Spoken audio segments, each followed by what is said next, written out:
Bonjour, je me présente, je m'appelle Hugo, je suis journaliste chargé de communication en alternance au sein du club l'US Créteil-Lusitanos Football.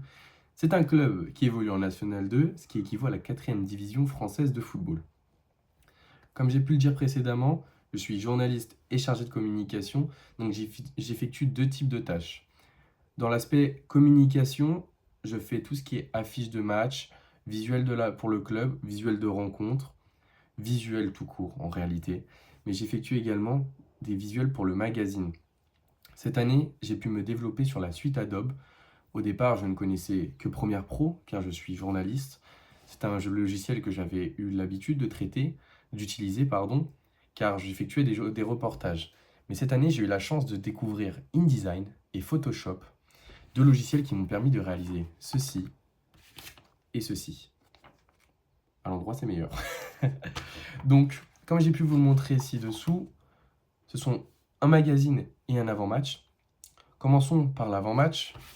Ceci, à chaque rencontre à domicile, j'en réalisais une centaine afin que les supporters puissent avoir les dernières nouvelles du club. Par exemple, les infos ou encore les matchs à venir. Là, c'était l'avant-dernière journée de la Nationale 2, donc il restait qu'une seule rencontre. Grâce à mon aspect communication, donc j'ai pu développer Photoshop et InDesign, ce qui m'ont permis de réaliser des visuels comme ceci.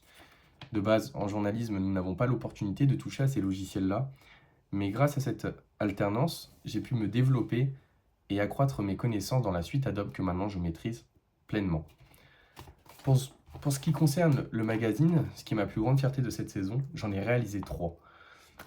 Voici le dernier Esprit Bélier, dans lequel j'ai pu retracer les articles, l'actualité trimestrielle du club, car c'est un magazine trimestriel, comme j'ai pu le dire, donc tous les 3 mois, et ceci concerne les 3 derniers mois du club.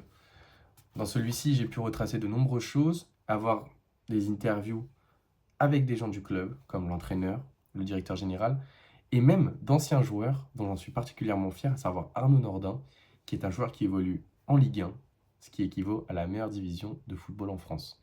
Il joue à Montpellier, et j'en suis très fier car c'est une interview inédite pour moi en tant que jeune journaliste. Avoir cette chance et cette opportunité de parler et d'échanger et de rédiger un article avec une personne de ce calibre, c'est une grande fierté pour moi. Dans ce qui est l'aspect journalistique, ce qui est le plus intéressant et le plus important à mes yeux, j'ai pu me développer énormément. À savoir, tout d'abord avec la revue, j'ai pu réaliser de nombreux articles, comme celui-ci par exemple, correspond au stage VAR qui a eu lieu au sein du club. Nous avons accueilli la VAR le temps d'une journée afin que le football féminin puisse évoluer la saison prochaine et l'instaurer. Car le VAR n'est pas encore disponible en D1 Arkema, ce qui équivaut à la meilleure division de football féminin en France. Et c'est au sein de l'US Créteil-Lusitanos qu'a eu lieu cette journée de stage, auquel je suis très fier d'avoir pu assister et rédiger un article et échanger et faire des interviews, notamment avec Stéphanie Frappard, qui est une grande arbitre française, qui est même la meilleure arbitre française, tout simplement.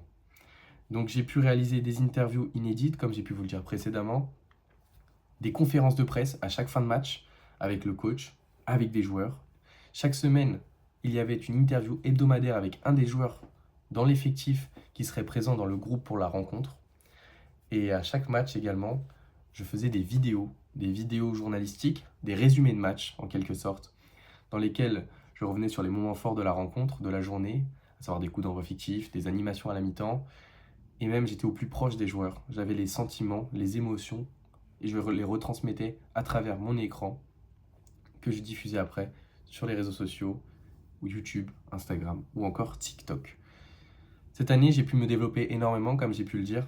Cette alternance m'a donné la chance de me développer sur la suite Adobe, que je maîtrise parfaitement, notamment avec Photoshop et InDesign, car désormais, je peux faire la conception d'un magazine, le rédiger, avoir tous les articles rédigés par mes soins, le confectionner moi-même et faire les visuels moi-même. Ce qui me rend très polyvalent et dont j'en suis très fier, ce qui me permet d'être un véritable couteau suisse pour n'importe quelle rédaction et ce qui fait de moi une personne très fière car je ne pensais pas justement cette année apprendre autant de choses en si peu de temps. C'est pour cela que je tenais à remercier le club de l'US Créteil-Lusitanos de m'avoir donné cette chance de me développer en tant que jeune journaliste et d'avoir une chance inédite, une opportunité de pouvoir échanger, faire des interviews, des reportages, des conférences de presse, et le tout sur mon lieu de travail en tant que jeune journaliste. C'est mon plus grand bonheur. Je remercie l'US Créteil-Lusitanos pour cette saison magnifique. Le résultat n'était pas celui attendu, nous ne sommes pas montés, mais j'ai appris à réfléchir différemment, à me développer et à devenir un vrai journaliste.